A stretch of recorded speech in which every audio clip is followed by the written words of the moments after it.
I'm going to get started.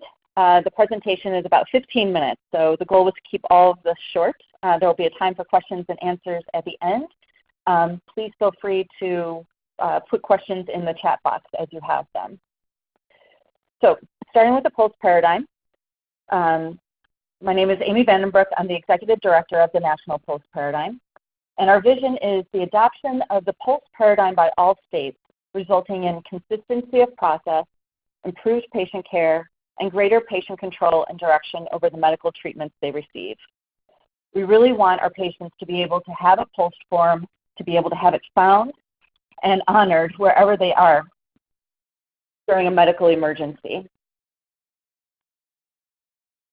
So right now we have adoption in pretty much all states. There's only 3 that you can't find a POLST form in use right now, and Washington, D.C. But otherwise, POLST forms are being used in all states, and some of them are still at the pilot, and some of them, you can find them throughout the state. The POLST paradigm is a process that includes a brightly colored medical order. The form is the most visible part of the whole paradigm. And the form is designed to support patients transitioning between facilities or who live outside a facility by communicating patient treatment wishes. In the event of a medical emergency, when time is of the essence for medical decision-making, the POLST form serves as an immediately available and recognizable order set in a standardized format to aid emergency personnel in implementing treatment wishes. Not all states use the term POLST. These are some of the other ones. You can find more at our website at polst.org/map, but they're all part of the POLST paradigm. The biggest source of confusion is how POLST fits in with advanced care planning. We spend most of our time educating about the difference between POLST and advanced directives. So to make sure we're on the same page, our standard of care is that emergency personnel are required to do everything possible to attempt to save someone's life during a medical emergency unless there is a medical order to the contrary.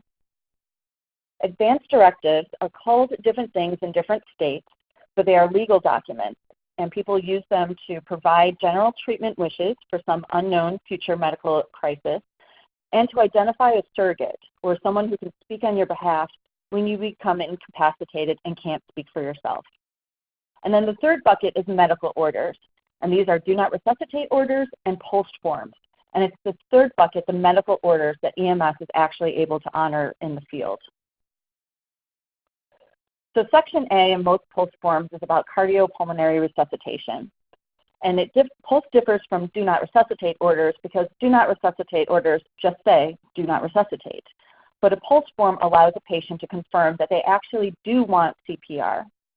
And so this is really important. DNRs only tell a limited story about what the patient wants. It's just resuscitation. But the reality is that if a patient is responsive, if they have a pulse, or if they're breathing, then this section doesn't really matter. But you still have a patient that's in a medical crisis, and we need to figure out what the patient would have wanted in that situation. Looking at the first year of the Oregon POLST Registry, we found that there was 50% of patients who said DNR orders who actually wanted to go to the hospital. And then 50% of them said, no, I don't really want to go to the hospital, I want to stay where we are. So with a DNR order, all you know is the patient did not want to be resuscitated. But the reality is that 50% of them want to go to the hospital and 50% of them don't. So how can you tell? And that's really where the value of the POLST form comes in. Because this Section B tells what to do when the patient is still in crisis, but CPR is not the question. This is the heart of the POLST form, and it offers 3 levels of treatment options. Full treatment, which means the patient wants the standard of care. Everything possible, including ICU care and a breathing machine. Limited treatment. The patient wants to go to the hospital if necessary, but prefers to avoid the ICU and does not want a breathing machine. And then the third is comfort treatment, that the patient wants to stay where they are and have their symptoms treated. So I want to emphasize here how POLST form medical orders bring advanced care planning upstream during an emergency as opposed to our standard of care with advanced directives. The patient has an emergency, EMS is called, everything is done to attempt to save the person's life, and they end up at the hospital in the ICU. Then the healthcare team looks at the advanced directive, if the patient has one and if it can be found. and then they identify the surrogate named in the advance directive. And together, the surrogate and the healthcare team use the general treatment wishes provided in the advance directive to inform the care, which may mean that the patient gets a lower level of treatment or they're still in the ICU. But with the POLST form, things change. The patient has an emergency and EMS is called. But now the EMS reviews the POLST form, and if the patient said that they wanted comfort-focused treatment, they will be treated where they are. So they won't even have that trip to the hospital unless their comfort cannot be managed where they are. But even if they do go to the hospital, at least the staff there will be able to see that the patient's goal is to be able to get back to where they were. So otherwise, if it's not comfort, then the patient is transported to the hospital. And if they chose limited treatment, then they'll go in the hospital, but they won't end up in the ICU. Or if they said full treatment, then they will go to the ICU. And so this impacts earlier on what treatment the patient is receiving. So again, this is an overview of the difference between advance directive and POLST forms. We have a lot of information online. I want to reiterate that one of the key differences is who is appropriate. With an advance directive, all competent adults should have an advance directive and should be updating it periodically. There's a lot of key critical information in it.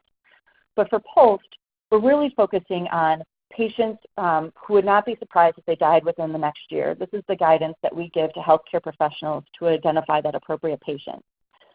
POLST forms are intended to be used by those who are seriously ill or frail towards the end of life. In other words, those individuals who are at the greatest risk of having a medical emergency, but who may not want our standard of care, or who want to very clearly reiterate that they do want the standard of care. There's no need to prognosticate that the patient will die within a year, and there's no need to diagnose the patient as terminal. There are many people who appropriately have a POLST form and have had it for years. They're not terminal, but the healthcare professional can answer this question with a yes. POLST forms are not for healthy individuals. It is really when a patient has a diagnosis and a prognosis and can have a very thoughtful conversation about what treatment options are out there and what that means for their condition. So what does it mean with a patient with a chronic heart condition if they get that expected heart attack? What does it mean to get CPR? What does it mean to be in the ICU? And how will that affect their prognosis and their quality of life? Those are the patients where you can have that very specific conversation who are appropriate.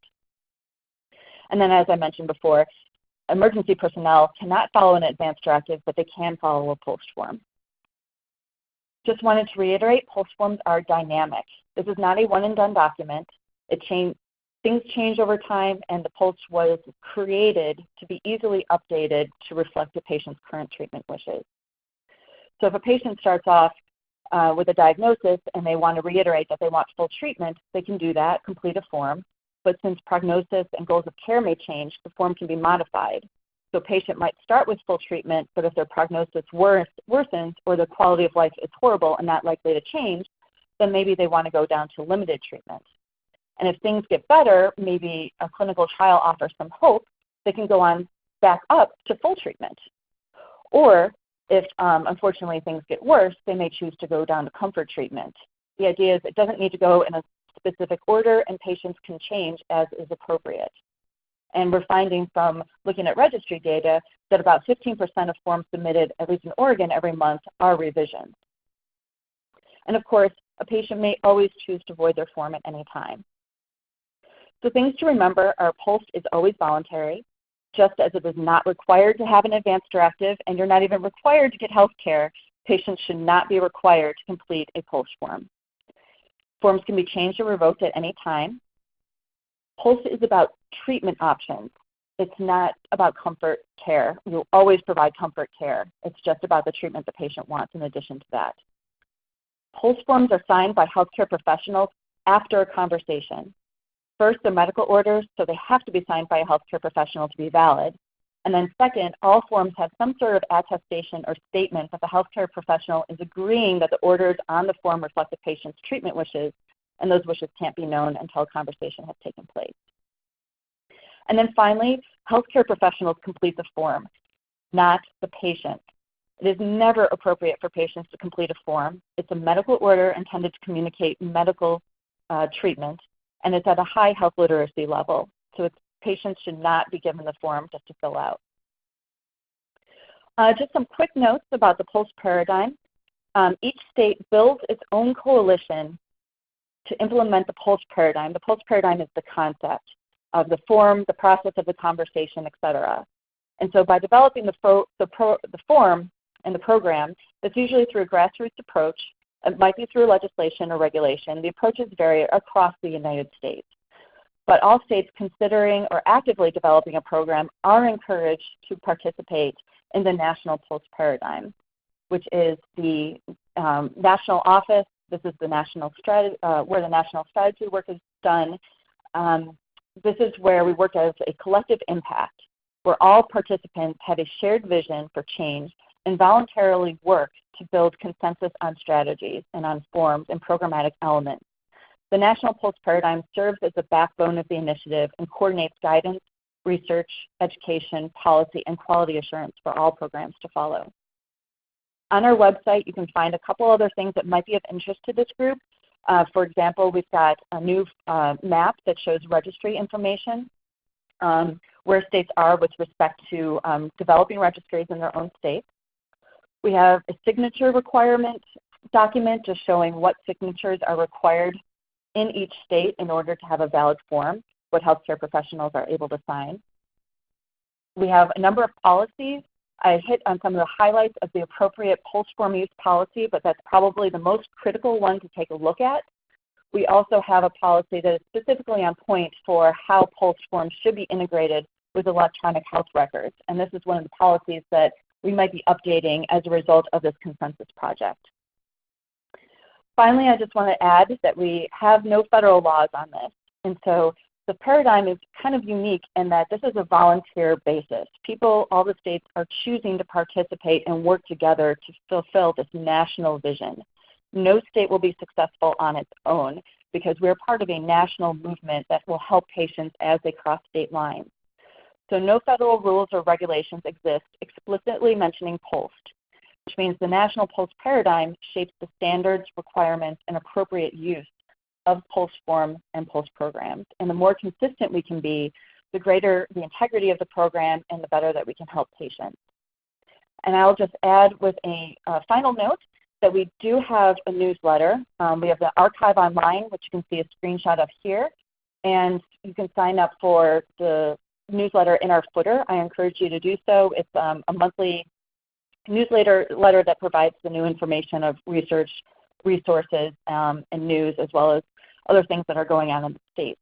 So with that, if there are any questions, please put it in the chat box. But otherwise, thank you for participating, and we will have registration for the next webinar, which will be presented by Dana Zive on what's going on with state registries on June 12th.